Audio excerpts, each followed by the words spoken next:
Hello students, welcome to Radian Learning. मेरा नाम है समृत श्रीवास्तव और मैं हूं आपका जीएस एजुकेटर। आज मैं आपके लिए एक बहुत ही इंपॉर्टेंट वीडियो लेकर के आया हूं उन बच्चों के लिए जो कि CUET 2022 को टारगेट कर रहे हैं, जिनके 12th के एग्जाम खत्म होने के बाद में वो अपने ड्रीम कॉलेज में एडमिशन चाहते हैं। उनके लिए ये एंट्रेंस टेस्ट है CUET और इससे रिलेटेड सारी इंफॉर्मेशन हम अपने चैनल पे दे चुके हैं। उन वीडियोस का लिंक आपको नीचे डिस्क्रिप्शन बॉक्स में मिल जाएगा, जाके उन वीडियोस को चेक कर लेना। और जो बच्चे एग्जाम को लेके सीरियस हैं वो ऑलरेडी एग्जाम पैटर्न को जानते हैं। आज का वीडियो आपके लिए कैसे इंपॉर्टेंट है, आज का वीडियो बहुत इंफॉर्मेटिव होने वाला है, खास करके उन बच्चों के लिए जो कि सेक्शन 3 के बारे में थोड़े से अनजान हैं कि इसको हम किस तरीके से प्रिपेयर करें। जो जनरल टेस्ट वाला पोर्शन है, जो आपके स्कूल के सब्जेक्ट्स आएंगे, जो आपके डोमेन सब्जेक्ट्स आएंगे, वो तो आप कर लोगे, लेकिन इस पेपर में जो रीजनिंग, मैथ और जीके आने वाला है उसको आपने किस तरीके से प्रिपेयर करना है, तो वो आज मैं आपको बताने वाला हूं। उससे रिलेटेड आपको कंटेंट कहां पे मिलेगा, बुक्स कहां पे अवेलेबल है, तो बहुत ही इंपॉर्टेंट वीडियो होने वाला है, इसको लास्ट तक जरूर देखना। आज मैं आपको जनरल अवेयरनेस, जीके का एक झलक देने वाला हूं कि किस तरीके से आपके पेपर में क्वेश्चन बन सकता है। तो आप पेन कॉपी लेके बैठ जाओ, आज मैं आपको एक के बाद एक क्वेश्चंस दिखाने वाला हूं। ये हमारे ही प्रैक्टिस सेट के क्वेश्चंस हैं, ताकि आपको एक ओवरऑल आइडिया लग जाए कि जीके को आपको किस तरीके से प्रिपेयर करना है। और उससे रिलेटेड आपको वीडियोस कहां से मिलेंगी, बुक्स कहां से मिलेंगी, ये सब मैं आपको वीडियो के बीच में ही बताऊंगा। लेक्चर को अभी लाइक कर दो, बीच में एक बार शेयर जरूर कर देना, चैनल को सब्सक्राइब करके बेल आइकन को जरूर दबा दो। सीधा आ रहे हैं हम अपने पहले क्वेश्चन पे। तो क्वेश्चन के साथ में मैं आपको उसकी 360 डिग्री नॉलेज देता चलूंगा। आपको बहुत कुछ सीखने को मिलेगा आज के लेक्चर में और वीडियो में बहुत मजा आने वाला है, बंद के रहो। तो पहला क्वेश्चन देख लेते हैं। When was National Highway Authority of India established? ये जो इंपॉर्टेंट ऑर्गेनाइजेशंस है ना, इससे आपके पेपर में बिल्कुल सवाल बन सकता है। जैसे CSIR हो गया, DRDO हो गया, NCERT हो गया, इन सबके हेडक्वार्टर्स कहां है? स्पोर्ट्स अथॉरिटी ऑफ इंडिया का कहां है? United Nations, UNESCO. तो उसी की तरह है हमारी नेशनल एक ऑर्गेनाइजेशन जिसका नाम है national highway authority of India. इसे NHAI भी कहते हैं शॉर्ट फॉर्म में। तो आपसे इसकी फुल फॉर्म भी पूछी जा सकती है, ठीक है। अब पहले ये जान लेते हैं कि इस ऑर्गेनाइजेशन का काम क्या होता है। ये आती है ministry of road and transport के अंडर। इस ऑर्गेनाइजेशन का काम ये होता है, जो हमारे देश में कनेक्टिविटी है नेशनल हाईवेज के थ्रू, तो नेशनल हाईवेज को मेंटेन करना, उनको मैनेज करना, नेशनल हाईवेज बनाना, वो इस एजेंसी का काम होता है, national highway authority of India. अब उसने पूछा है ये ऑर्गेनाइजेशन बनी कब थी, तो ये ऑर्गेनाइजेशन एक एक्ट के थ्रू 1988 के अंदर बनी थी, ठीक है। एक क्वेश्चन ये बन गया, ये तो आपका फैक्चुअल क्वेश्चन है, ये तो आपको याद करना ही पड़ेगा कि national highway authority of India बनी कब थी? 1988 में। इसकी वर्किंग मैंने आपको बता दी कि नेशनल हाईवेज जो हमारे देश में बड़े बड़े हैं, NH44 है, NH27 है, गोल्डन क्वाड्रिलेटरल प्रोजेक्ट है। खैर इतना डीप जाने की जरूरत नहीं है, लेकिन आपको इतना पता लग गया कनेक्टिविटी के लिए जो रोड ट्रांसपोर्ट है, उसको, जो रोड है उनको बनाने का काम NHAI का है, जो नेशनल हाईवेज बनाने का है। आपसे दूसरा सवाल यह बन सकता है कि भाई NHAI का हेडक्वार्टर कहां पे है, तो NHAI का हेडक्वार्टर है दिल्ली के अंदर। एक क्वेश्चन के थ्रू मैं आपको कई सारे क्वेश्चंस बताने वाला हूं और ये क्वेश्चन आपको कहां पे मिलेंगे प्रैक्टिस करने के लिए, वो भी अभी बताऊंगा, जुड़ के रहो वीडियो से। NHAI का हेडक्वार्टर दिल्ली में है, एक ये सवाल बन सकता है। कब बना था, ये बन सकता है। और क्या बन सकता है, इनकी करंट चेयरमैन आपसे पूछ सकता है। तो चेयरमैन आपको ध्यान रखना है, बड़ी बड़ी ऑर्गेनाइजेशन के पूछे जाते हैं। आगे आने वाली वीडियोज में मैं आपको जरूर बताऊंगा, ठीक है। NHAI का जो हेड है अभी, उनका नाम है अलका उपाध्याय। ये आप नोट डाउन कर सकते हो, ठीक है। बाकी जो आपके एग्जाम्स चल रहे हैं, बोर्ड के एग्जाम्स चल रहे हैं, आपको उन पे भी ध्यान देना है। इसे फ्री टाइम में जरूर देखना वीडियो को, क्योंकि आपको कंपटीशन में आना, आप जीके को ना पीछे नहीं छोड़ सकते। जीके, रीजनिंग, मैथ, ये आपको कंपटीशन में ऊपर लाने के लिए काफी इंपॉर्टेंट है। तभी CUET के अंदर आप उन बच्चों को बीट कर पाओगे जो ऑलरेडी आपसे भी कहीं ना कहीं ऊपर है। ये डिफरेंस बनाएगा। ये जो जीके का सेक्शन है, रीजनिंग का है, मैथ का है, ये स्कोरिंग सब्जेक्ट्स होने वाले हैं आपके लिए, और मजा भी आएगा इनको पढ़ने में, आपकी नॉर्मल नॉलेज भी बढ़ती चली जाएगी। तो अब ये तो मैंने आपको बता दिया पहले क्वेश्चन के बारे में। आई होप आपको इतना समझ में आया होगा। नेक्स्ट क्वेश्चन पे आ जाते हैं। Who is the first Indian to win a badminton world championship gold? अब ये बहुत बड़ा टूर्नामेंट है वर्ल्ड चैंपियनशिप बैडमिंटन का, ठीक है। इसके अंदर करंट अफेयर से भी क्वेश्चन आते हैं, हमने एंड में लगाए हैं, लेकिन ये स्टैटिक का पार्ट है कि बैडमिंटन वर्ल्ड चैंपियनशिप में सबसे पहली बार गोल्ड लाने वाले भारतीय कौन थी, तो वो थी PV Sindhu. Famous badminton player है पीवी सिंधु। तो ये 2019 में ये टूर्नामेंट हुआ था, इसके अंदर इन्होंने हराया था नोजोमी ओकुहारा को। ठीक है, नाम से पता लग रहा होगा ये जापान की प्लेयर है, इसको नोट डाउन कर लीजिए।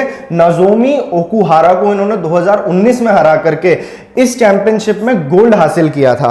पीवी सिंधु से और क्या सवाल आपके पेपर में बन सकता है, या फिर ओलंपिक गेम से क्या सवाल बन सकते हैं, तो वो सारे भी मैं आपको बताऊंगा। अभी एक दो बातें और बता देता हूं कि पीवी सिंधु 2016 में जो रियो ओलंपिक्स हुए थे, रियो डी जेनेरो में ओलंपिक्स हुए थे, तो उसके अंदर पहली भारतीय महिला थी ओवरऑल ओलंपिक्स में, कि जो कि आज तक ये पहली भारतीय महिला बनी जो कि सिल्वर मेडल लेके आई बैडमिंटन में नहीं, किसी भी स्पोर्ट में सबसे पहली भारतीय महिला अगर आपसे पूछ ले जिन्होंने सिल्वर मेडल जीता तो वो थी पीवी सिंधु। अगर आपसे ओवरऑल पूछ ले कि ऐसी पहली भारतीय महिला कौन थी, first Indian women to secure a medal in Olympics game, either it could be bronze, silver और गोल्ड, तो सबसे पहली महिला थी 2000 सन 2000 में। आई होप आपको समझ में आ रहा होगा। कोई डाउट हो नीचे कमेंट सेक्शन में पूछ लेना, नहीं तो हमारा टेलीग्राम चैनल है, वहां पे हम बहुत ही बढ़िया आपको कंटेंट प्रोवाइड करते हैं, जाके उस चैनल को ज्वाइन कर लो, नीचे डिस्क्रिप्शन में उसका लिंक होगा। 2000 में कर्णम मल्लेश्वरी, ये नाम आपके पेपर में बिल्कुल पूछा जा सकता है। कर्णम मल्लेश्वरी ये पहली भारतीय महिला थी जिन्होंने की इंडिया के लिए कोई भी मेडल, उन्होंने ब्रॉन्ज मेडल जीता था 2000 के ओलंपिक्स में। और ये इन्होंने किस कैटेगरी में जीता था, मतलब कि किस स्पोर्ट में जीता था, तो वो था वेट लिफ्टिंग के अंदर, वेट लिफ्टिंग। देखिए जीके का मतलब ही होता है इंफॉर्मेशन, और ये इंफॉर्मेशन काफी काम की है। अगर आप एक एजुकेटेड पर्सन हो तो आपको नॉर्मल जीके के बारे में इतनी इंफॉर्मेशन तो होनी ही चाहिए। अब आप 12th पे से ऊपर जाने वाले हो, आपके अपने सब्जेक्ट की नॉलेज और जीके, रीजनिंग, मैथ, ये बहुत ही कॉमन सब्जेक्ट्स हैं, इसके बारे में आपको पता होना चाहिए। अगर आप आगे कोई भी कॉम्पिटिटिव एग्जाम देते हो, एसएससी, रेलवे, तो उसकी तैयारी भी हम करवाते हैं और उसके अंदर ये सारे सब्जेक्ट्स पूछे जाते हैं आपसे। ठीक है, तो कर्णम मल्लेश्वरी सबसे पहली महिला थी जिन्होंने की ब्रॉन्ज मेडल जीता इंडिया के लिए। अगर आपसे क्वेश्चन बन जाए पेपर में कि ओलंपिक्स के अंदर पहला इंडिविजुअल मेडल कौन लेके आया, टीम में तो हम बहुत सारे मेडल जीते, जैसे हॉकी के अंदर हम आज तक 8 गोल्ड मेडल जीत चुके हैं, लेकिन वो एक टीम स्पोर्ट है। अगर आपसे बोले पहले इंडिविजुअल कौन थे जिन्होंने ओलंपिक्स में कोई मेडल जीता, तो वो थे केडी जाधव। केडी जाधव, ये भी इंपॉर्टेंट क्वेश्चन है, कई बार पेपर में बन चुका है। केडी जाधव, ठीक है, और ये ओलंपिक्स हुए थे 1952 में हेलसिंकी के अंदर, और इन्होंने जीता था कुश्ती में, रेसलिंग के अंदर इन्होंने ये मेडल जीता था, ब्रॉन्ज मेडल था ये। तो केडी जाधव बता दिए मेंस में, वुमेन में बता दी मैंने कर्णम मल्लेश्वरी, और पहला सिल्वर मेडल पीवी सिंधु लेके आई। लेकिन हमारा क्वेश्चन क्या था, वर्ल्ड बैडमिंटन चैंपियनशिप में पहला गोल्ड लाने वाली थी पीवी सिंधु। तो आपको पता लग रहा होगा एक क्वेश्चन से हमने कितनी सारी चीजों को टारगेट कर लिया। तो अभी जैसा कि मैं आपको बता रहा था, देख लोगे कि आप जीके में कहां से सवाल बन सकता है। अभी और क्वेश्चंस कराऊंगा, लेकिन मैं आपको पहले एक अनाउंसमेंट करना चाहता हूं कि मार्केट में हमारी जीएस का जो आपका जनरल टेस्ट सेक्शन के जो पेपर होने वाला है, जिसमें जीके आएगी, mental ability, reasoning, quantitative aptitude, ये वो सब्जेक्ट्स हैं जिसमें कि आपका टच थोड़ा सा कम होगा, लेकिन हम आपको इसमें ऊपर लेकर के आएंगे। ये वाली बुक्स मार्केट में इजीली अवेलेबल हैं, और ये इंग्लिश में भी है और हिंदी में भी है। इसके अलावा लैंग्वेज बुक्स भी हमारी आने वाली हैं। रेडियन बुक कंपनी की बेस्ट बुक्स हैं ये आपके लिए, बहुत बढ़िया फैकल्टी ने आपके लिए बुक्स डिजाइन करी हैं। एग्जाम ओरिएंटेड मटेरियल मिलेगा, 25 के करीब इसमें प्रैक्टिस सेट्स हैं, बहुत सारे क्वेश्चंस मिलने वाले हैं आपको प्रैक्टिस करने के लिए। इस पेपर से रिलेटेड जो गाइडेंस है वो आपको हमारे YouTube चैनल पे मिल जाएगी। बात है ये बुक्स की क्या खास बात है कि भाई ये बुक्स जो है बहुत ही नॉमिनल प्राइस में आपको मार्केट में अवेलेबल है। नीचे डिस्क्रिप्शन में मैं लिंक भी डलवा दूंगा, आप Amazon या Flipkart से भी इसको ऑर्डर कर सकते हो। अभी इंग्लिश में हमारी बुक अवेलेबल है और हिंदी में भी थोड़े दिन में आ जाएगी, तो आप जाके इसको जरूर परचेज कर लो। आपके एक आप स्टेप आगे आ जाओगे अपने प्रिपरेशन में, बाकी as compare to other people. ठीक है, तो आप एक बार इस बुक से गो थ्रू करोगे तो आपको खुद समझ में आएगा कि हाँ हमारा लेवल कहीं ना कहीं इंक्रीज हुआ है और आप कंपटीशन में लाइक करते हो। ठीक है, तो इन्हीं बुक से मैं आपको आज के क्वेश्चंस करवा रहा हूं। अब चलते हैं अपने अगले क्वेश्चन पे। ये हो गई बुक की बात, आ जाओ अब क्वेश्चन पे। मजा आ रहा होगा आई होप आपको सेशन में। अगर चीजें जानने को मिल रही हैं तो चैनल को लाइक कर दो, सब्सक्राइब करके चैनल को शेयर करना है ज्यादा से ज्यादा इस वीडियो को। ठीक है, who among the following was the first Indian to go into space? Space में जाने वाले पहले भारतीय कौन थे? बहुत ही इंपॉर्टेंट सवाल है, कई बार कई एग्जाम्स में पूछा गया है, सीयूईटी में भी पूछे जाने के काफी हाई चांसेस है। स्टैटिक से काफी पोर्शन बनता है आपका, और स्टैटिक आपको कहां से पढ़ना है वो भी अभी मैं आपको बताऊंगा, उसका भी सॉल्यूशन है हमारे पास, वीडियो से जुड़ के रहना। और ये है राकेश शर्मा, ठीक है। राकेश शर्मा पहले इंडियन एयरफोर्स में थे, बाद में कॉस्मोनॉट बने, और इंडियन एयरफोर्स से ये आए इंडिया के स्पेस प्रोग्राम हो रहा था रशिया के साथ में। ये बात है 1984 की, तो 1984 अप्रैल की बात है। इस टाइम पे देश की पीएम जो थी वो थी इंदिरा गांधी। कौन थी? इंदिरा गांधी। और राकेश शर्मा गए थे स्पेस में रशिया के साथ में। रशिया का रॉकेट था जिसका नाम था सोयूज T11। इतनी डिटेल्ड इंफॉर्मेशन आपको और कहीं नहीं मिलेगी, और ये सारी काम की इंफॉर्मेशन है। आपसे इस तरीके से सवाल बन सकता है कि इंडिया के जो पहले पर्सन थे जो स्पेस में गए, तो वो किस कंट्री के साथ कोलैबोरेट करके गए थे? तो वो गए थे रशिया के साथ में। Soyuz T11 was the name of the rocket. At that time the prime minister was Indira Gandhi. और एक और इंटरेस्टिंग बात मैं आपको बताता हूं कि जब वो स्पेस में गए थे तो वहां से सैटेलाइट के थ्रू उनसे जब कांटेक्ट किया था इंदिरा गांधी ने, तो राकेश शर्मा से पूछा था कि आपको ऊपर से भारत कैसा लगता है? तो उन्होंने बहुत खूबसूरत जवाब दिया था। उन्होंने कहा था सारे जहां से अच्छा हिंदुस्तान हमारा। तो ये 1984 की बात है। ईयर भी मैंने आपको बता दिया, रिलेटेड पर्सन भी बता दिए कि कौन गए थे। अच्छा, विक्रम साराभाई का नाम आ गया है, तो यहां से भी एक सवाल आपके पेपर में बन सकता है। क्या इन्हें कहा जाता है father of Indian space programme? क्या कहा जाता है? Father of Indian space programme. मैं साथ साथ बोल रहा हूं, आप नोट कर सकते हो इन चीजों को, लिख भी रहा हूं मैं, ये थोड़ा सा हौच-पौच हो गया लेकिन आप इसको समझ सकते हो। विक्रम साराभाई को कहा जाता था father of Indian space programme. One of the founder of ISRO. ISRO क्या है? इंडियन स्पेस रिसर्च ऑर्गेनाइजेशन, ठीक है। अभी उनके हेड है के सिवान, और इसरो का हेडक्वार्टर है बेंगलुरु में। पता होगा आपको अगर आप थोड़ा बहुत न्यूज के टच में रहते हो, तो इसरो ने अभी मंगलयान वगैरह ये सारी चीजें जो वहीं से लॉन्च होती हैं। तो Vikram Sarabhai was the father of Indian space programme. I hope it is clear to you. Next question पे आ रहे हैं हम। पूछ रहा है द प्रवासी भारतीय दिवस, इसे एनआरआई डे भी कहा जाता है, ये कब सेलिब्रेट किया जाता है? तो पहली बात तो आपको खाली फैक्चुअली याद नहीं रखना, ये भी इसका महत्व भी बता देता हूं कि क्यों मनाया जाता है। देखिए, महात्मा गांधी जैसे कि आपको पता है वो पहले साउथ अफ्रीका में थे और वो बाद में इंडिया में आए थे, फिर इंडिया के फ्रीडम स्ट्रगल का वो पार्ट बने। तो महात्मा गांधी इंडिया में कब आए थे? अभी मैं इस क्वेश्चन पे देखिए आपको कैसे लिंक करूंगा।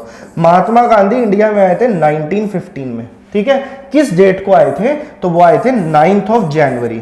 अब इस ओकेजन के उपलक्ष्य में 9 जनवरी को हम सेलिब्रेट करते हैं प्रवासी भारत दिवस। तो आप इस चीज को रिलेट कर पा रहे होंगे कि महात्मा गांधी कहां से आए? साउथ अफ्रीका से इंडिया आए। कब आए? 1915। एक क्वेश्चन ये प्रिपेयर हो गया। और किस डेट को आए? 9 जनवरी को आए, ये प्रिपेयर हो गया। इस डेट को हम क्या बनाते हैं? इस डेट को हम बनाते हैं प्रवासी भारतीय दिवस, एनआरआई डे। तो एक क्वेश्चन ये हो गया। तो आपको अगर मैं सेशन में 25 क्वेश्चन कराने वाला हूं तो साथ में आपको 100 क्वेश्चन की इंफॉर्मेशन दूंगा मैं। और अगर इस तरह के लेक्चर आपको पसंद आ रहे हैं तो कमेंट सेक्शन में इसके बारे में बताइए, हम आपके लिए और लेसन्स आपके लिए लेकर के आएंगे, ठीक है। यह बात, तो आपका आंसर बन गया 9 जनवरी। 4 जनवरी सामने दिख रहा है तो मैं आपको बता दूं इस दिन वर्ल्ड ब्रेल डे बनाया जाता है। जो कि नेत्रहीन लोग होते हैं उनके पढ़ने के लिए एक ब्रेल लैंग्वेज होती है ना, ब्रेल लैंग्वेज। तो जो लुई ब्रेल थे उन्होंने वर्ल्ड ब्रेल डे उनकी याद में बनाया जाता है, उनके बर्थडे वाले दिन। क्वेश्चन का आंसर है 9th जनवरी और उसका रीजन भी मैंने आपको बता दिया। नेक्स्ट क्वेश्चन, हाँ, तो अब वो पूछ रहा है which among the following are the youngest fold mountain. अब इस क्वेश्चन में आपने ये वर्ड पकड़ना है फोल्ड माउंटेन, ताकि आपको मैं कंसेप्चुअली भी बता पाऊं। देखिए, अब मैं ज्योग्राफी में डीप तो नहीं घुसूंगा, लेकिन मैं आपको इतना बता दूं कि आपने टेक्टोनिक प्लेट्स की थ्योरी सुनी होगी कि जिस क्रस्ट पे हम रहते हैं, 3 लेयर्स होती है, क्रस्ट, मेंटल और कोर। क्रस्ट के जब 2 बड़े बड़े पार्ट्स एक दूसरे से कोलाइड करते हैं, मान लीजिए ये एक पार्ट है और ये एक पार्ट है, तो टेक्टोनिक प्लेट्स जो है मूव करती हैं, वो आपस में जब कोलाइड करती है तो हो सकता है ये प्लेट इसके ऊपर चली जाए या फिर ये दोनों रोल होकर ऊपर आ जाए। तो इसको कहते हैं, ये करने की वजह से जब आप एक प्लेट ऊपर चढ़ जाएगी तो क्या होगा, एक ऐसा उभार बन के आ जाएगा, 2 प्लेट्स यहां से टकराई, एक प्लेट यहां से टकराई, तो ये पहाड़ बीच में उठ गए। इन्हीं को कहा जाता है फोल्ड माउंटेन्स। और Himalayas are the youngest fold mountain. जब दो प्लेटें टकराई थी, जो इंडो प्लेट थी जो पहले ऑस्ट्रेलिया के साउथ थी सदर्न हेमिस्फीयर में, जब वो यूरेशियन प्लेट में जाके कोलाइड करी थी, तब जाके पहले फोल्ड जो यंगेस्ट फोल्ड माउंटेन्स हैं वो खड़े हुए थे।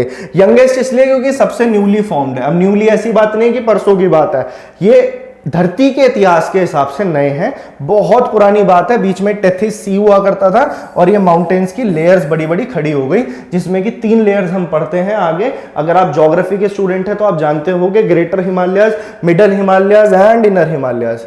ठीक है, कहां चला गया क्वेश्चन, ये रहा। तो माउंटेन्स मैंने आपको बता दिया किस तरीके से बनते हैं, कंसेप्चुअल अंडरस्टैंडिंग भी दे दी। तो यंगेस्ट फोल्ड माउंटेन्स है हिमालय, इसके अंदर दुनिया के सबसे ऊंचे पहाड़ माउंट एवरेस्ट है, माउंट मकालू है, कंचनजंगा है, नंदा देवी है, इतने सारे पहाड़ हैं। तो Himalayas are the youngest fold mountains. आप दूसरे ऑप्शंस भी देख लेते हैं। देखिए रॉकीज जो है, रॉकीज कहां के माउंटेन्स है, ये क्वेश्चन बन सकता है पेपर में कि रॉकीज जो माउंटेन रेंज है ये कहां की है, पूरी माउंटेन रेंज है, तो ये कहां लाई करती है, this is in north America, north America. और एंडीज जो है ये नीचे है साउथ अमेरिका में। ठीक है, और अरावलीज तो आपने सुना ही होगा, दिल्ली से लेके गुजरात तक ये इररेगुलर माउंटेन की रेंज है, इसे रेजिडुअल माउंटेन्स भी कहा जाता है अरावलीज को। अरावली जो है दिल्ली शहर अरावलीज के ऊपर ही बसा हुआ है। तो ये शुरू होता है कहां से, दिल्ली से लेके गुजरात तक ये जाता है। और एक क्वेश्चन और आपसे पूछ सकता है जैसे कि आपको पता है हिमालयस का सबसे ऊंचा पहाड़ कौन सा, माउंट एवरेस्ट है ना, तो अरावली पर्वतमाला से भी पूछ सकता है कि सबसे ऊंचा पहाड़ कौन सा है, तो आपका आंसर हो जाएगा गुरु शिखर, गुरु शिखर। आई होप आपको इंफॉर्मेशन में मजा आ रहा होगा। अगर आपको और ऑर्गेनाइज वे में पढ़ना है तो मैं आपको एक बढ़िया चीज बताता हूं। देखो ये प्रैक्टिस सेट तो लेने हैं, इससे आपको बहुत एक अच्छा जिस्ट मिलेगा, चीजें आपको समझ में आएंगी। रीजनिंग और मैथ्स के बेहतरीन क्वेश्चन है इस किताब के अंदर, और जीके क्योंकि एक वास्ट सब्जेक्ट है उसको आपको तरीके से कवर करना है। डिस्क्रिप्शन में मैं एक प्लेलिस्ट डलवा रहा हूं आपके लिए, उसके अंदर स्टैटिक जीके का पोर्शन है, 12 लेक्चर्स हैं उसके अंदर। टॉपिक वाइज मैंने उन लेक्चर्स को कवर करा जो आपके एग्जाम में इंपॉर्टेंट हो सकते हैं। ये मैंने पढ़ाया कॉम्पिटिटिव एग्जाम्स के लिए था, लेकिन ये वाला पोर्शन जो है आपके पेपर के साथ कॉमन है, तो आप इसको वहां से जाके पढ़ सकते हो। प्लेलिस्ट एक बार जाके अपने लिए चेक जरूर करना, आपको बहुत नॉलेज मिलेगी वहां से, और जीके में आपका एक अपर हैंड आएगा। जहां तक बात है करंट अफेयर्स की, अभी भी रोज वीडियोस आपके लिए करंट अफेयर्स की अपलोड होती है चैनल पे, और आने वाले टाइम पे मंथली करंट अफेयर्स भी आपको मिल जाएगा, और पेपर से पहले प्रॉपर करंट अफेयर्स का मैं एक लिस्ट बना के आपको दे दूंगा। उसके लिए आपको चैनल से जुड़ना पड़ेगा। Next question, BC Roy award पूछ रहा है। बीसी रॉय अवार्ड किस फील्ड में पूछा जाता है, किस फील्ड में दिया जाता है? अगर हमें पता लग जाए बीसी रॉय कौन है तो हम फील्ड भी बता देंगे। तो बीसी रॉय जो थे ना, बहुत फेमस पुराने फिजिशियन डॉक्टर थे, फिजिशियन। अब आप अंदाजा लगा गए होंगे कि ये दिया जाता है मेडिसिन के लिए। और जो बीसी रॉय है, एक बात और बताता हूं, देखो मेडिसिन के लिए अवार्ड दिया जाता है, ये तो आपको पता लग गया। दूसरी चीज, अब ऐसे पूछ लेगा म्यूजिक के लिए कौन सा दिया जाता है, स्पोर्ट्स के लिए, लिटरेचर के लिए, वो अलग अवार्ड्स की लिस्ट है, ठीक है, वो भी मैं आपको बताऊंगा। अभी आप पहले समझ लो, फिजिशियन थे बीसी रॉय, विधान चंद्र रॉय इनका नाम था। इनका जन्म हुआ था 1 जुलाई 1882 में। अब आप ये सोच रहे होंगे कि मैंने इतनी स्पेसिफिक डेट क्यों बताई, ये हमारे लिए किस काम की है? तो इसका काम ये है, जैसे कि मैंने आपको बताया था गांधी जी से रिलेटेड एक डेट 9 जनवरी को हम एक डे बनाते हैं, वैसे ही इनके बर्थडे पे हम एक डे बनाते हैं। तो आपने अंदाजा लगा लिया होगा, इस दिन हम बनाते हैं नेशनल डॉक्टर्स डे। तो डॉक्टर्स डे हम इस दिन बनाते हैं, नेशनल डॉक्टर्स डे।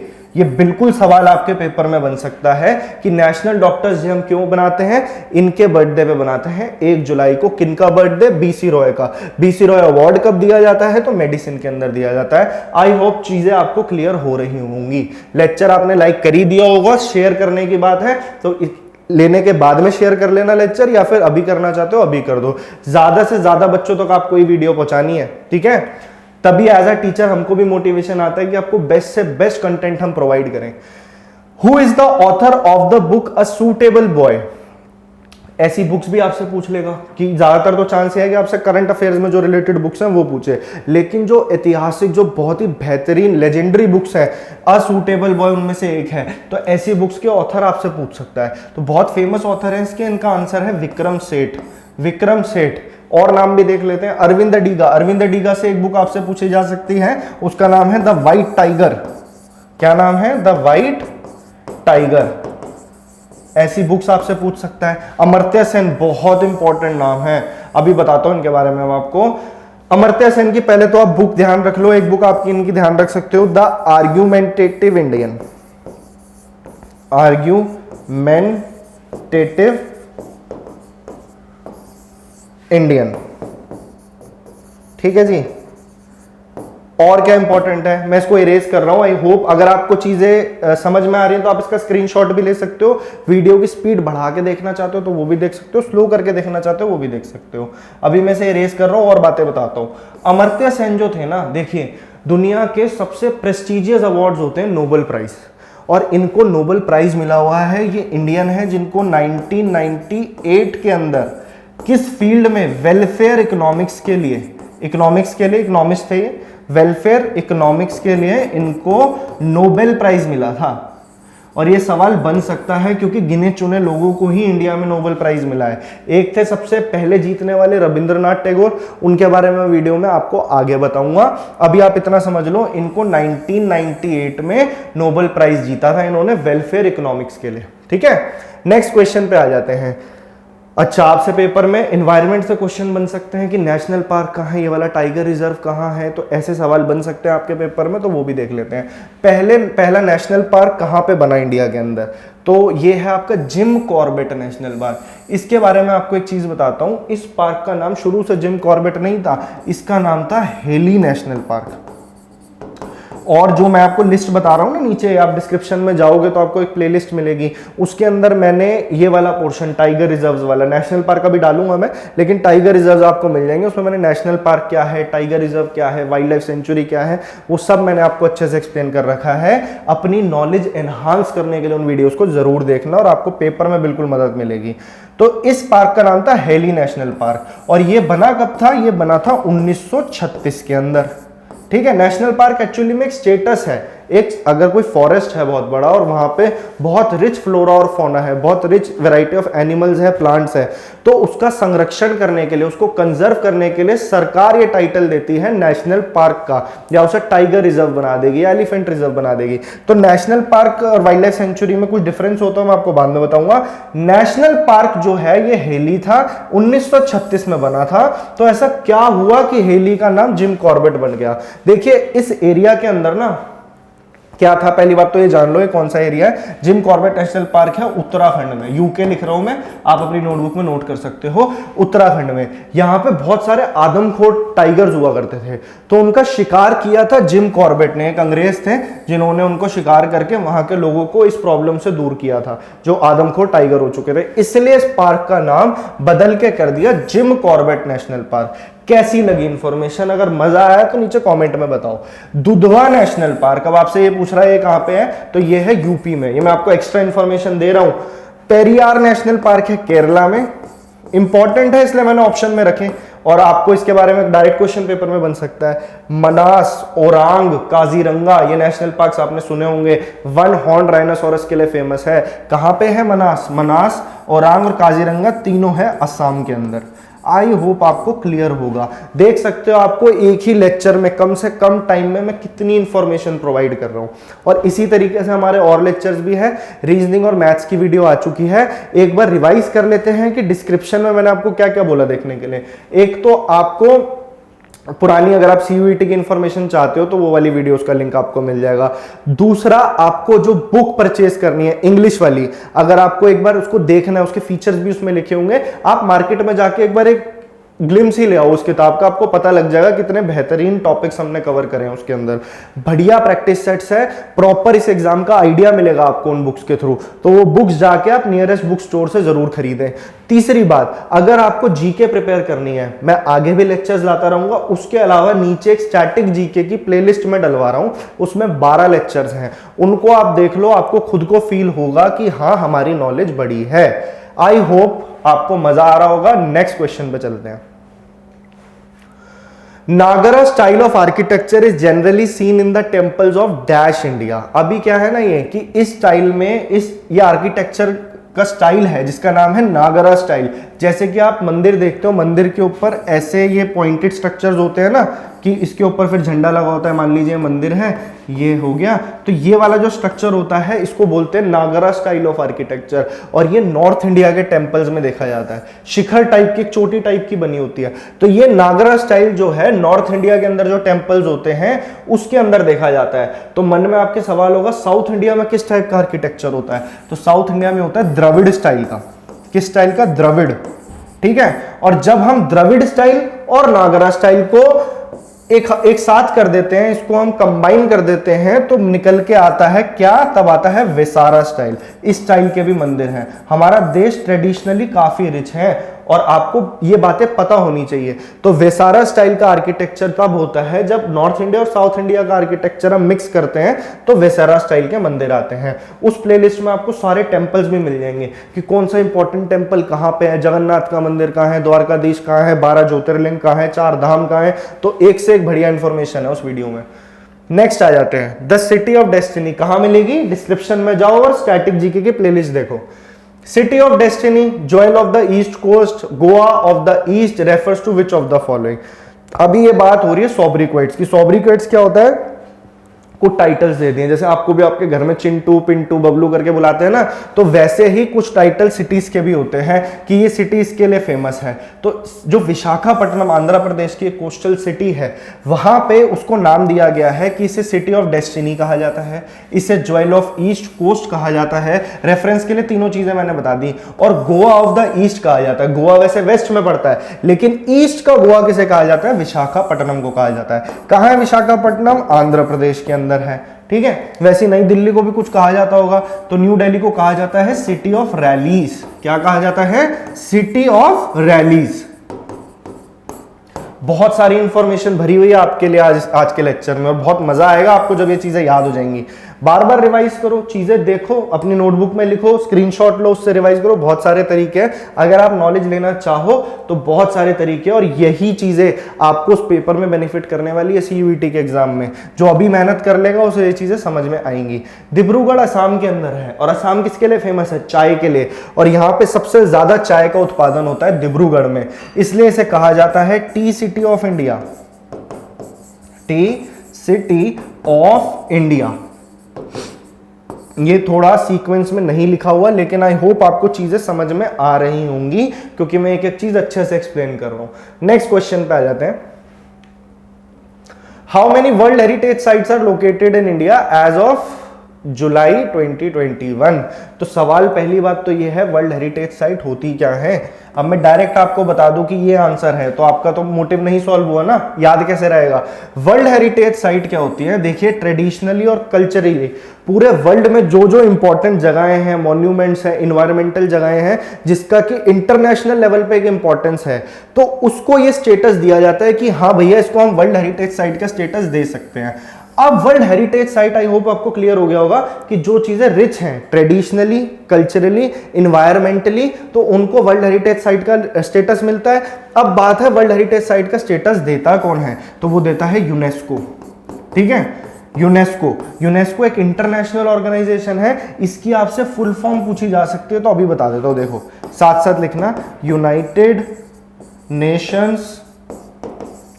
नेशंस तो आसान है ना। उसके बाद में एजुकेशन, ई फॉर एजुकेशन, ठीक है। फिर है साइंटिफिक एंड कल्चरल ऑर्गेनाइजेशन। थोड़ा सा बड़ा नाम है, लेकिन पेपर में 4 ऑप्शन देके आपसे बिल्कुल पूछ सकता है कि भाई यूनेस्को की फुल फॉर्म बता दो जरा। तो आपका आंसर बनेगा United Nations education, scientific and cultural organisation. I hope आपको क्लियर होगा।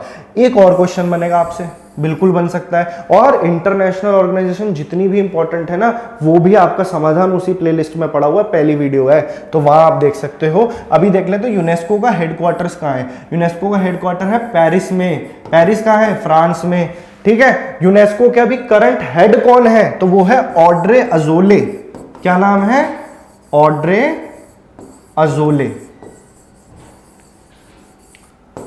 अजोले, ठीक है। आई होप आपको क्लियर होगा। अब मेन सवाल पे आ जाते हैं। देखिए कितनी सारी इंफॉर्मेशन आपको मिल गई। यूनेस्को की फुल फॉर्म बता दी, हेड बता दिया, हेडक्वार्टर बता दिया। अब मैं से कर रहा हूं इरेज। अब आते हैं अपने मेन मुद्दे पे। वर्ल्ड हेरिटेज साइट मैंने आपको बता दी कौन सी होती है, स्टेटस कौन देगा, यूनेस्को देगा। इंडिया में कितनी है, इंडिया में है 40, तो आपका आंसर बन गया 40। 40 को भी ऐसे बाइफरकेट कर रखा है कि 32 तो इसमें कल्चरल है, 7 एनवायरमेंटल है जो नेचुरल है, और एक है मिक्स्ड। अब इतना डीप नहीं घुसना है, लेकिन आप इतना याद रख सकते हो कि 40 वर्ल्ड हेरिटेज साइट है। इसमें रेड फोर्ट है, ताजमहल है, फतेहपुर सीकरी है, ऐसी ऐसी बढ़िया जगहें हैं। एलिफेंटा की गुफाएं हैं, एलोरा की गुफाएं हैं, ठीक है, अलग अलग टाइप के नेशनल पार्क्स हैं। तो ये 40 वर्ल्ड हेरिटेज साइट की लिस्ट में आते हैं। वर्ल्ड हेरिटेज साइट का पूरा लेक्चर उसी प्लेलिस्ट में आपको मिल जाएगा, जाके देख लेना। डैश इन्वेंटेड द वर्ड्स, ये तो अभी वो क्वेश्चन चल रहे हैं जो नॉर्मल जीके में आपसे पूछे जाते हैं, ठीक है। और कुछ क्वेश्चन ऐसे आएंगे जो करंट अफेयर से आएंगे, तो करंट अफेयर्स भी मैं आपको एंड में 2-4 बताऊंगा। मैं सिर्फ आपको एक ग्लिम्स दे रहा हूं कि आपको किस लेवल की तैयारी करनी है। पेपर में बिल्कुल आ सकते हैं क्वेश्चन, और हम एक लेवल ऊपर ही लेके चलेंगे ताकि आपको पेपर में आसानी हो। और आप जब वो प्रैक्टिस सेट्स देखोगे ना, उसके अंदर आपको इतनी बढ़िया प्रैक्टिस हो जाएगी कि आपको एक प्रॉपर आइडिया लग जाएगी हमने किस डायरेक्शन में मूव करना है। Dash invented the world first atomic bomb for USA. देखिए ये एटॉमिक बॉम्ब तो तबाही की जड़ बनी, और ये एक बड़ा ट्रैजिक इंसिडेंट था। एटॉमिक बॉम्ब्स कब गिराए गए थे, 1945 के अंदर। खैर उसी साल में यूएसए के एक साइंटिस्ट थे जिनका नाम था जूलियस रॉबर्ट ओपनहाइमर। ये नाम आपको ध्यान रखना है, फिजिसिस्ट और उस टाइम के न्यूक्लियर साइंटिस्ट थे जिन्होंने की एटॉमिक बॉम्ब की इन्वेंशन करी। एटॉमिक बॉम्ब कहां पे गिराए गए थे, तो ये आपको पता है सेकेंड वर्ल्ड वॉर में यूएसए ने जापान के अंदर हिरोशिमा और नागासाकी के ऊपर गिराए थे। बहुत ही ट्रेजिक इंसिडेंट था, और इन दो बॉम्ब्स का नाम भी काफी अजीब सा है, काफी फनी है। एक का नाम है फैटमैन, ये बॉम्ब के नाम मैं आपको बता रहा हूं उन्होंने दिए थे, और एक का नाम है लिटिल बॉय। लिटिल बॉय, छोटा और मोटा दोनों है इसके अंदर, लिटिल बॉय और फैटमैन। तो ये दो बॉम्ब्स इन्होंने हिरोशिमा और नागासाकी पे गिराए। एटम बॉम्ब की डिस्कवरी करी जूलियस रॉबर्ट ओपनहाइमर ने। आई होप आपको क्लियर होगा। Next question, longest railway platform पूछ रहा है इंडिया के अंदर। तो रेलवे प्लेटफॉर्म्स होते हैं, तो उसमें पूछ रहा है सबसे लंबा रेलवे प्लेटफॉर्म कौन सी स्टेट में है, कहां पे है। तो ये यूपी के अंदर गोरखपुर के अंदर है। तो गोरखपुर का जो रेलवे प्लेटफॉर्म है ना, ये इंडिया का सबसे लॉन्गेस्ट है। आपसे पेपर में इस टाइप के क्वेश्चन बन सकते हैं कि सबसे लंबा प्लेटफॉर्म कौन सा है, सबसे ऊंचा पहाड़ कौन सा है, सबसे लंबा डैम कौन सा है ना, सबसे बड़ा टेम्पल कौन सा है। तो इस टाइप के सवाल भी आपके पेपर में बन सकते हैं। तो उसमें से एक है गोरखपुर के अंदर आपका लॉन्गेस्ट रेलवे प्लेटफॉर्म है, ठीक है। और गोरखपुर योगी जी की कॉन्स्टिट्यूएंसी है। यूपी के अंदर आपको सीएम तो पता ही है योगी आदित्यनाथ, लेकिन कई बार आपसे गवर्नर पूछ सकता है, तो गवर्नर आप ध्यान रखेंगे आनंदीबेन पटेल। आनंदीबेन पटेल, ये आप ध्यान रख सकते हो। आई होप आपको क्लियर होगा। नेक्स्ट क्वेश्चन पे आ रहे हैं। बस थोड़ा सा और है, एक बार मैं आपको एक जिस्ट देना चाहता था कि हाँ जीके में इस तरह के सवाल बनेंगे। लेक्चर में मजा आ रहा होगा, आई होप आपको चीजें नई नई पता लग रही होगी। और नॉलेज जब आपको मिलती है अपने तक मत रखा करो, नॉलेज बांटने से बढ़ती है। तो लेक्चर को शेयर करो, जो आप सीख रहे हो वो दूसरों को सिखाओ, अपने पेरेंट्स को बताओ कि हाँ हमें ये चीजें आज सीखने को मिली। City of Agra is situated on the banks of which river. अच्छा, ऐसे सवाल बन सकते हैं कि कौन सी नदी के किनारे कौन सा शहर है। ये वाले टॉपिक भी नीचे आपको प्लेलिस्ट में मिल जाएगा। तो सिटी ऑफ आगरा, देखिए आगरा और दिल्ली, ये दोनों शहर ना ध्यान रखना यमुना के किनारे हैं। यमुना कहां से निकलती है, कहां जाती है, वो सब भी उस प्लेलिस्ट में मिल जाएगा। तो यमुना निकलती है यमुनोत्री ग्लेशियर उत्तराखंड से आगरा और दिल्ली, ठीक है। तो बस यमुना से ये बात ध्यान रखनी है। और क्या ध्यान रखें, ब्रह्मपुत्रा से याद रखना है। तो असम जो है वो ब्रह्मपुत्रा के किनारे है, असम पूरी की पूरी स्टेट। सतलुज के किनारे क्या है, सतलुज के किनारे पंजाब में एक जगह है फिरोजपुर, वो सतलुज के किनारे पड़ता है, फिरोजपुर। अभी पीछे न्यूज में भी था ये। मूसी के किनारे बहुत बार आपसे कई कॉम्पिटिटिव एग्जाम में तो पूछा जाता है, लेकिन सीयूईटी का पेपर अब हो रहा है तो उसमें पता लगेगा। लेकिन ये क्वेश्चन इंपॉर्टेंट है, बन सकता है, इसलिए मैंने इंक्लूड कर दिया टॉपिक। मूसी जो है वो हैदराबाद जो है वो मूसी के किनारे है, हैदराबाद, ठीक है। हैदराबाद कहां की राजधानी है, बहुत सिंपल क्वेश्चन है, नीचे कमेंट सेक्शन में आप बताना। नेक्स्ट क्वेश्चन, आलू या टू, बड़ा अजीब सा नाम है ना। तो ये फोक डांस है एक जगह का, एक स्टेट का, एक पर्टिकुलर स्टेट का। तो फोक डांसेस हर स्टेट के अपने अपने रीजनल डांसेस होते हैं, वहां से सवाल बन सकता है, लेकिन हाई चांसेस आपसे क्लासिकल डांस पूछे। क्लासिकल डांस लिमिटेड है, कुछ इंपॉर्टेंट मैं अभी आपको बता देता हूँ। खैर इस पे आ जाता है आलू या टू डांस। ये बड़े ही इंपॉर्टेंट फेस्टिवल पे नागालैंड के अंदर परफॉर्म किया जाता है, नागालैंड का ये फोक डांस है। अब क्या है ना कि क्लासिकल डांसेस में से जैसे भरतनाट्यम है, भरतनाट्यम ज्यादातर को पता होगा तमिलनाडु का डांस है। केरला के अंदर कौन कौन से डांस होते हैं? एक होता है मोहिनी अट्टम, मोहिनी अट्टम, एंड और कौन सा होता है? कथकली, कथकली। ठीक है, ये दो डांस आप केरला से याद रखोगे, बिल्कुल पूछे जा सकते हैं। भरतनाट्यम कहाँ का है? तमिलनाडु का है। अगर कथकली सिर्फ कथक आ जाए आपकी, कथक कहाँ का है, तब केरला मत लगाया ना। कथक, अगर मैं इसमें से कथक काट दूं तो ये कहाँ का है? ये उत्तर प्रदेश का डांस है कथक, वहां का एक क्लासिकल डांस की लिस्ट में आता है ये। ठीक है, और आप आंध्र प्रदेश से ध्यान रख सकते हो, आंध्र प्रदेश के अंदर है जो डांस इंपॉर्टेंट है वो है कुचिपुड़ी, कुचिपुड़ी। ये डांस भी इंपॉर्टेंट है। ठीक है, तो ये इंपॉर्टेंट डांसेस मैंने आपको एक ही क्वेश्चन के थ्रू बता दिए। Next question, in which of the following countries was the first hockey association form? देखिए हॉकी जो है वो शुरुआत कहां से हुई थी? जैसे अलग अलग स्पोर्ट को कंट्रोल करने के लिए एक इंटरनेशनल हेड जो एक ऑर्गेनाइजेशन होती है, जैसे क्रिकेट के लिए इंटरनेशनल क्रिकेट काउंसिल है, फुटबॉल के लिए फीफा है, वैसे हॉकी के लिए है। ये पहली हॉकी एसोसिएशन बनी थी, तो ये कहाँ की है? तो ये है ब्रिटेन की, यूके। ठीक है, ये यूके में बनी थी। ये बात है 1884 की। आई होप आपको क्लियर होगा। 1876 में हुआ था ये 1876 में ये ऑर्गेनाइज, ये ईयर याद रखने की जरूरत नहीं है, लेकिन आप इतना ध्यान रख सकते हो कि हॉकी एसोसिएशन पहली यूके में बनी थी। अब इस क्वेश्चन को हम कैसे इंपॉर्टेंट बना सकते हैं? देखिए हॉकी में एक टाइम पे इंडिया का बहुत दबदबा हुआ करता था। इंडिया ने 8 गोल्ड मेडल जीते हैं हॉकी के अंदर, वो भी ओलंपिक्स के अंदर। 8 गोल्ड मेडल ओलंपिक्स में इंडिया ने जीते हैं आज तक। तो आपसे ये भी पूछ सकते हैं इंडिया ने टीम स्पोर्ट में हॉकी में कितने गोल्ड मेडल जीते हैं? 8। इंडिविजुअल स्पोर्ट में आपको बता चुका हूं, केडी जाधव पहले थे, महिलाओं में थे कर्नम मल्लेश्वरी। आई होप आपको क्लियर होगा। 8 गोल्ड मेडल जीते और ये गोल्डन पीरियड था हॉकी का। और इसके सबसे बड़े नाम है मेजर ध्यानचंद। मेजर ध्यानचंद के बारे में मैं आपको एक बहुत बढ़िया इंफॉर्मेशन देता हूं, आपको ध्यान रखनी है। देखिए मेजर ध्यानचंद आपके एग्जाम पॉइंट ऑफ व्यू से कैसे इंपॉर्टेंट बनता है क्वेश्चन। हॉकी का जादूगर कहा जाता था इनको, कहते हैं इनसे बढ़िया कोई प्लेयर ही नहीं बना था। इवन हिटलर तक ने इनको ऑफर किया था कि आप जर्मनी से खेल लीजिए, लेकिन इन्होंने मना कर दिया था। मेजर ध्यानचंद। अब मेजर ध्यानचंद से आपसे क्या सवाल पेपर में बन सकता है? पहली बात तो ये, जैसे कि मैंने बीसी रॉय का, विधान चंद्र रॉय का मैंने आपको बर्थडे बताया था, तो इनका बर्थडे भी याद करो। वो होता है, पहली बात इनका जन्म हुआ 1905 में 29 अगस्त को, 29 अगस्त 1905। तो मैंने बर्थडे बताया है आपको इनका। अब आप समझ गए होंगे कि कोई इंपॉर्टेंट डे बनाते होंगे हम इससे, तो कौन सा डे बनाते हैं? 29 अगस्त को हम मनाते हैं national sports day. National sports day. देख रहे हो आपको मैंने एक ही वीडियो के अंदर कितने सारे डेज बता दिए। प्रवासी भारतीय दिवस बता दिया, नेशनल स्पोर्ट्स डे बता दिया, नेशनल डॉक्टर्स डे बता दिया, और हर डे के पीछे का मैंने आपको एक रीजन बता दिया। तो आप इसको अच्छे से लिंक करके याद कर पाओगे, आई होप। और क्वेश्चन था हॉकी एसोसिएशन पहला यूके में बना था। नेक्स्ट क्वेश्चन पे आ जाता है, इंडिया कितने मेडल जीती है? 8 गोल्ड मेडल जीती है ओलंपिक्स में। Rovers Cup is associated with which of the following sports? अलग अलग स्पोर्ट्स से आपसे कप्स पूछ सकता है। बैडमिंटन से थॉमस कप हो गया, ठीक है, इस हिसाब के। और सीके नायडू ट्रॉफी किससे रिलेटेड है? फुटबॉल से है रोवर्स कप। तो आप इतना याद रख लीजिए। इसके लिए मैं अलग से एक लेक्चर लेके आऊंगा, चैनल से बन के रहना, तभी जीके की बढ़िया बढ़िया वीडियोस आपको देखने को मिलेगी। रीजनिंग पढ़ाते हैं हम, मैथ्स है आपके पास, इंग्लिश है, तो सब कुछ मिलेगा आपको यहाँ पे। और सीयूईटी की एक प्रॉपर हम अच्छे से तैयारी करवाने वाले हैं। कंटेंट हम आपको प्रोवाइड कर ही रहे हैं, मार्केट में इतनी बढ़िया बुक्स अवेलेबल है, जाके एक बार लो।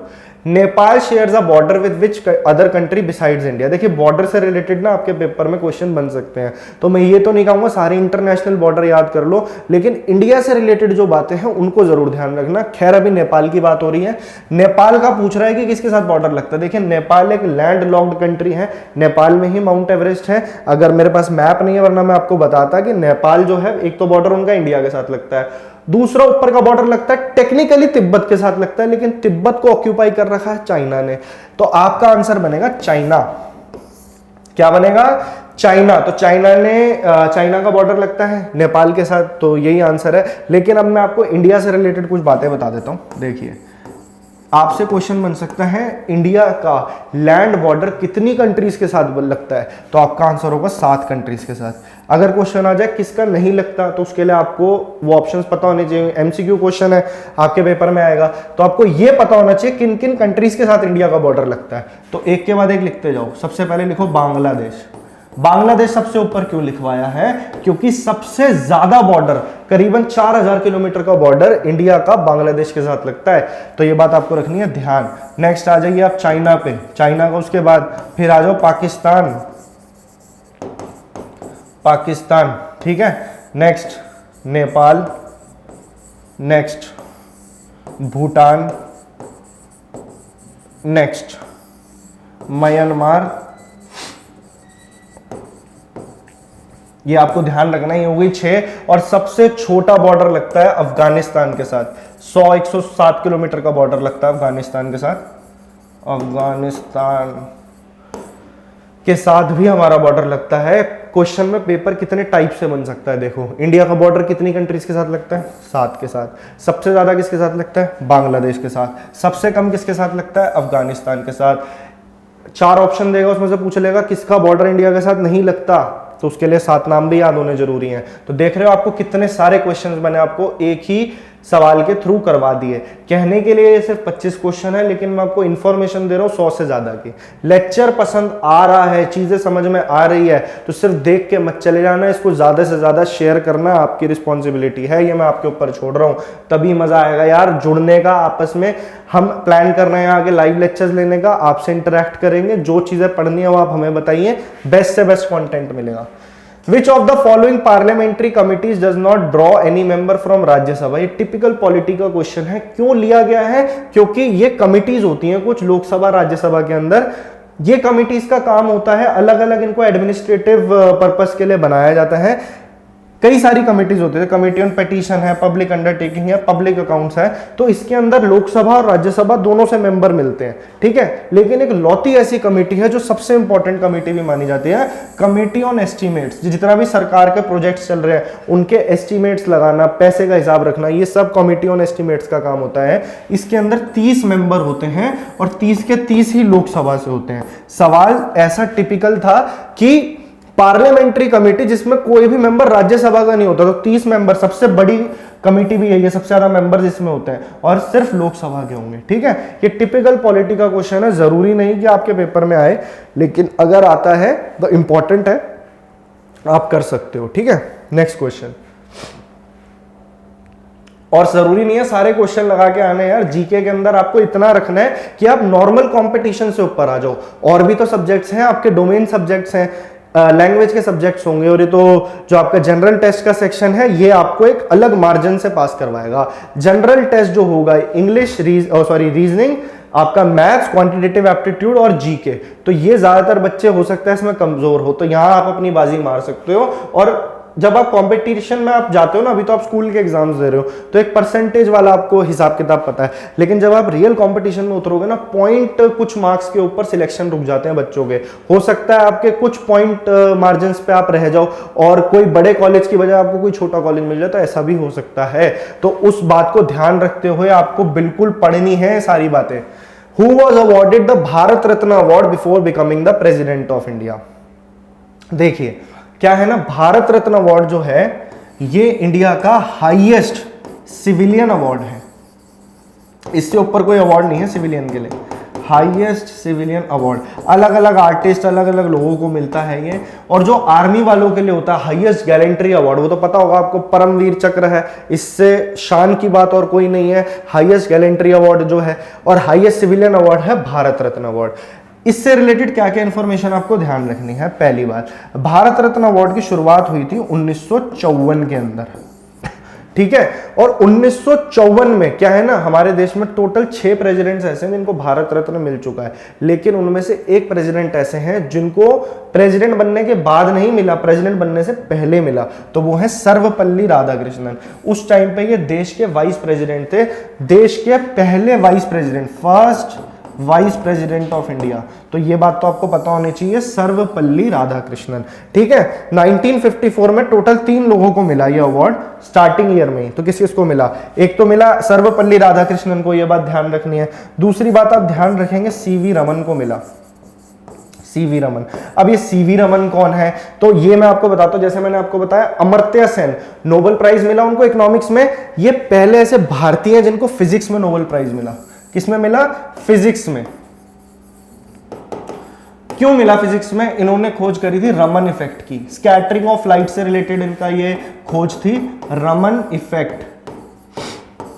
सबसे पहले इंडिया के फिजिसिस्ट जिनको की नोबेल प्राइज मिला फिजिक्स में। रमन इफेक्ट की खोज इन्होंने कब करी थी, क्यों इंपॉर्टेंट है अभी बताऊंगा। 28 फरवरी 1928 में तो इनको नोबेल प्राइज मिला था। 28 फरवरी को इन्होंने इसकी खोज करी। डेट बताई है, क्यों बताता हूं मैं डेट आपको, क्योंकि उस दिन कोई इंपॉर्टेंट डे बनेगा। कौन सा डे बनेगा अंदाजा लगाओ। तो इस दिन बनाते हैं हम science day, national science day. होगी प्रॉब्लम सॉल्व। 4 डेज तो मैंने आपको इसी सेशन में बता दिया और उनको याद भी करवा दिया। देखिए कैसे चार्ट बना के मैंने आपको बताया। मैं मानता हूं थोड़ा हौच पौच हो रखा है, लेकिन चीजें अगर आपने मेरी ध्यान से सुनी है तो आप पकड़ पाए होंगे। देखिए 1954 में जीता कौन कौन? सर्वपल्ली राधाकृष्णन, सीवी रमन। सीवी रमन ने खोज किसकी करी थी? रमन इफेक्ट की करी थी। और फिजिक्स में इनको पहला नोबेल प्राइज मिला 1928 में मिला। 28 फरवरी को इसकी खोज करी, 28 फरवरी को बनाया जाता है नेशनल साइंस डे। आई होप आपको चीजें समझ में आई होंगी। इसके अलावा एक बंदे और थे, एक और ग्रेट लीडर थे जिनको मिला था, जिनका नाम है सी राजागोपालचारी। राजा भी कहा जाता था उनको, राजा जी उनका एक पेट नेम था। और सी राजगोपालचारी जो थे वो इंडिया के आखिरी गवर्नर जनरल भी थे। ब्रिटिश इंडिया के टाइम पे एक पोस्ट हुआ करती थी गवर्नर जनरल की।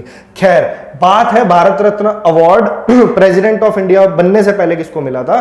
तो मिला सर्वपल्ली राधाकृष्णन को। और ये इन फ्यूचर 1962 में प्रेसिडेंट भी बने इंडिया के, लेकिन इन्हें अवार्ड कब मिला? 54 में, सबसे पहला भारत रत्न। नेक्स्ट क्वेश्चन,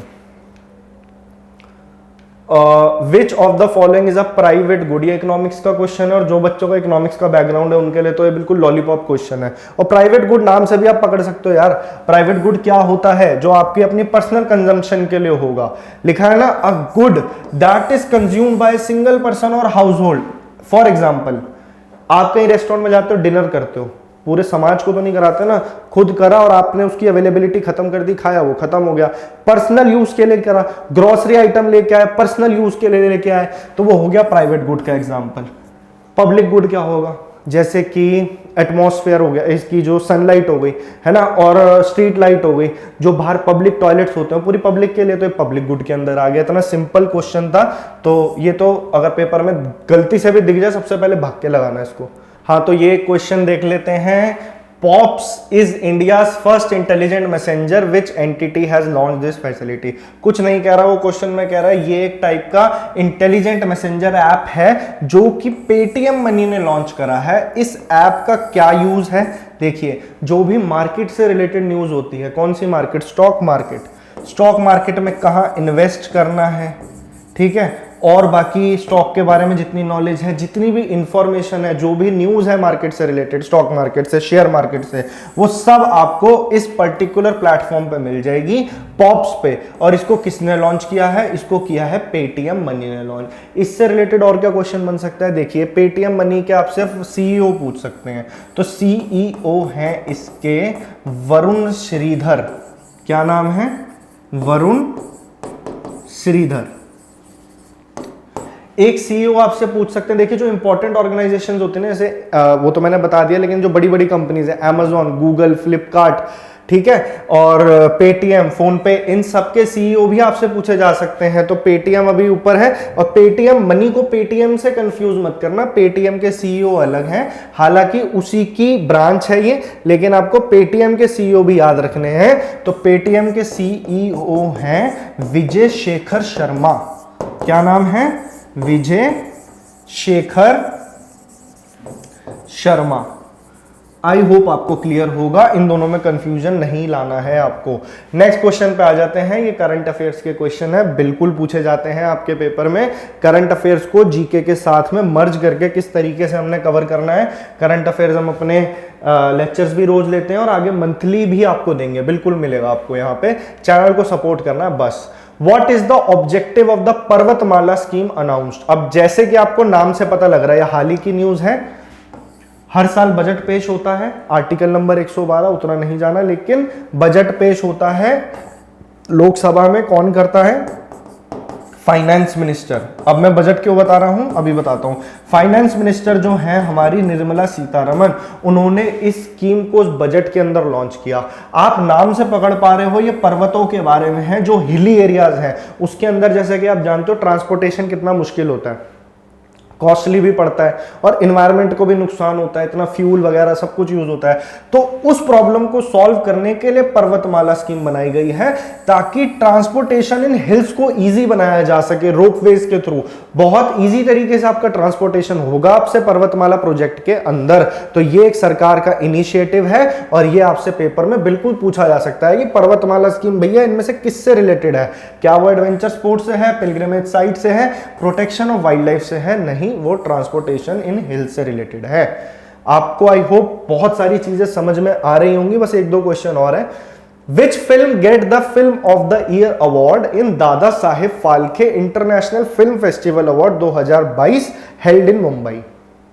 पहली बात, दादा साहेब फाल्के अवार्ड इतने इंपॉर्टेंट है कि ये इंडिया के अंदर फिल्म से रिलेटेड सबसे प्रेस्टिजियस अवार्ड्स हैं। क्यों है? पहली चीज ये जान लीजिए, दादा साहेब फाल्के के नाम पे अवार्ड्स पड़े हैं। दादा साहेब फाल्के से रिलेटेड क्या क्वेश्चन बन सकता है? 1913 के अंदर, पहली बात तो दादा साहेब फाल्के को क्या कहा जाता है? Father of Indian cinema. ये एक्स्ट्रा इंफॉर्मेशन है, नाम तो कई बार सुना होगा लेकिन आपको पता नहीं होगा इसके बारे में, और जिनको पता है बहुत अच्छी बात है। फादर ऑफ इंडियन सिनेमा इनको कहा जाता है, दादा साहेब फाल्के को। क्यों कहा जाता है? 1913 में इंडिया की सबसे पहली मोशन पिक्चर इन्होंने डायरेक्ट करी थी, जिसका नाम था राजा हरिश्चंद्र। आपसे सवाल भी बन सकता है पेपर में, सबसे पहली मोशन पिक्चर कौन सी थी? तो वो थी राजा हरिश्चंद्र। किसने डायरेक्ट करी थी? दादा साहेब फाल्के ने। किस ईयर में आई थी? 1913 में आई थी। आई होप आपको क्लियर होगा। पीछे मैंने क्वेश्चन पे आपको बताया था ना, सीवी रमन को पहली बार फिजिक्स में नोबेल प्राइज मिला 1928 में। अभी मुझे 1913 दिखा, तो 1913 में पहले इंडियन को नोबेल प्राइज मिला था, वो थे रविंद्रनाथ टैगोर, RN टैगोर। मैं चीजें मिक्स नहीं कर रहा हूं, बस आपको मैं बता रहा हूं कि किस तरीके से आपको जीके ऑल ओवर चीजें पढ़नी है। 1913 में रविंद्रनाथ टैगोर को मिला था गीतांजलि के लिए। खैर, अभी सवाल है दादा साहेब फाल्के अवार्ड्स का, इसके बारे में देख लेते हैं। दादा साहेब फाल्के अवार्ड जो 2022 का एडिशन हुआ है, वो हुआ है मुंबई के अंदर। ठीक है, अब इसके अंदर वो पूछ रहा है कि फिल्म ऑफ द ईयर किसको मिला है। तो आप देख सकते हो आजकल टिकटॉक पे कितना ट्रेंड चल रहा है इस मूवी का, और ये है वही वाली मूवी, मैं झुकेगा नहीं, तो वो है पुष्पा, पुष्पा द राइस। तो ये मूवी बड़ी फेमस इस साल हुई है, इसको मिला है फिल्म ऑफ द ईयर। अब इस मूवी को बेस्ट फिल्म से कंफ्यूज मत करना, बेस्ट फिल्म जो है वो मिला है शेरशाह को। बेस्ट फिल्म मिला है शेरशाह को, और ये अवार्ड्स इंपॉर्टेंट है, यहां से बिल्कुल सवाल आपके पेपर में बन सकता है। अगर आपसे पूछ ले बेस्ट एक्टर कौन थे, बेस्ट एक्टर, तो वो मिला है रणवीर सिंह को। रणवीर सिंह को किस मूवी के लिए मिला है? 1983। और बेस्ट एक्ट्रेस मिला है कृति सनोन को, मिमी जो मूवी आई थी उनकी, उसके लिए। Film of the year Pushparaj, उसको बेस्ट फिल्म से कंफ्यूज मत करना। दादा साहेब फाल्के अवार्ड्स कितने इंपॉर्टेंट है ये मैं बता चुका हूं। एक बात और सुन लो, दादा साहेब फाल्के अवार्ड किस ईयर में स्टैब्लिश हुए थे? तो वो हुए थे 1969 के अंदर। ठीक है, जब से अवार्ड्स देना शुरू करे गए, किनके नाम पे है? दादा साहेब फाल्के के नाम पे है। उनकी क्या वैल्यू है वो मैं आपको बता चुका हूं। ये लास्ट क्वेश्चन है आपकी वीडियो का। डिस्क्रिप्शन बॉक्स में क्या क्या देखना वो मैं आपको बता चुका हूं। लास्ट क्वेश्चन देख लो। आई होप आपको चीजें समझ में आई होंगी कि जनरल अवेयरनेस जो जीके का सेक्शन है, आपको अपने सेक्शन 3 जनरल टेस्ट वाले सेक्शन में किस टाइप के क्वेश्चन का सामना करना पड़ सकता है। आसान बनाने के लिए नीचे प्लेलिस्ट है, वहां जरूर जाना। आगे मैं आपको वीडियोस कराऊंगा जीके की, उसमें आप बने रहना, चैनल को सब्सक्राइब करके रख लो और उस जो बुक मैंने बताई है ना उसको एक बार जाके अपने स्वार्थ के लिए एक बार देखो जरूर कि आपके लिए कितने बढ़िया क्वेश्चन वहां पे ऑलरेडी तैयार है और आपको एक लेवल ऊपर ले आएगा। वो आखिरी क्वेश्चन देख लेते हैं। गेम्स 24/7 ये एक गेमिंग कंपनी है, इसका हेडक्वार्टर मुंबई में है, काफी फेमस गेमिंग कंपनी है ये। इनके गेम आती है रमी सर्कल, कई बार आपने अपने टीवी पे इसकी ऐड देखी होगी रमी सर्कल की। तो उनके ब्रांड एम्बेसडर किसको बनाया गया है? ऐसे इंटरेस्टिंग क्वेश्चंस भी आपके पेपर में बनते हैं। हाल ही की बात है, अभी ऋतिक रोशन को इसका ब्रांड एम्बेसडर बनाया गया है। आई होप आपको लेक्चर में मजा आया होगा, खूब इंजॉय करके आपने चीजें सीखी। और थैंक यू सो मच, अगर आपने यहां तक वीडियो देखा है तो इस वीडियो को ज्यादा से ज्यादा शेयर करना आपका काम है। बने रहिए रेडियन लर्निंग के साथ, इस तरह की और वीडियोस के लिए चैनल को सब्सक्राइब करके बेल आइकन दबा दो, वीडियो को ज्यादा से ज्यादा शेयर कर दो। ऑल दी बेस्ट, पढ़ते रहो, keep learning and thank you so much.